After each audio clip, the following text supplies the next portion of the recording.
Okay, so I got this fidget toy pack from a store, but I don't know which store. So I don't know what the name of the store is. And it has this kind of symbol, so let's open it. And it didn't say anything on the back, just like it says on the other videos, but I think it's going to be some good stuff inside.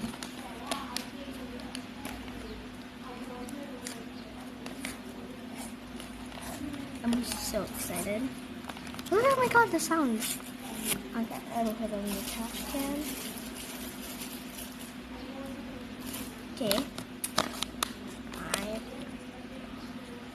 Oh, they put double-sided tape. So I'm just going to be using some scissors. If I injure the toy, I will kill myself. Okay. Ooh, what is this? It's kind of... It's a prop! It's a squirrel! Look up. It's so cool. Let's see. Oh, there's another one. What is it? An eraser? Why is the eraser like this? But 7 out of 10 would recommend buy this or just make this. And I guess that's it. I think there's more. Is there more? No, there isn't.